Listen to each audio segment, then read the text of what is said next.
కాశీ క్షేత్రానికి వెళ్ళలేకపోయినా కోటి జన్మల పుణ్యఫలాన్ని ఇచ్చే ఒక అద్భుతమైన దక్షిణ కాశీ రహస్యం మీకు తెలుసా? కడప జిల్లా పులివెందుల సమీపంలోని లింగాల మండలంలో ఉన్న కోన మల్లేశ్వరం క్షేత్రానికి ఒక్కసారి వెళ్తే చాలు మీ కష్టాలన్నీ మాయమైపోతాయి. సాధారణంగా శివాలయాలు తూర్పు ముఖంగా ఉంటే ఈ మహిమాన్విత క్షేత్రంలో పరమశివుడు పశ్చిమ ముఖంగా కొలువై ఉండడం ఇక్కడి ప్రత్యేకత.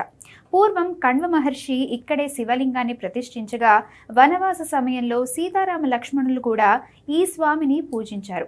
ఆ తర్వాత పరీక్షిత్తు మహారాజు కుమారుడైన జనమేజయుడు ఇక్కడ ఆలయాన్ని నిర్మించారు.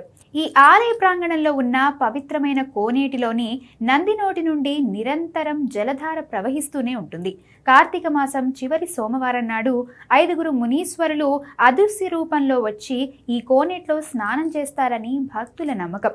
ఈ పవిత్ర కోనేట్లో స్నానం చేసి శివయ్యను దర్శించుకుంటే వివాహం, ఉద్యోగం, అప్పుల బాధల నుండి విముక్తి లభిస్తుంది.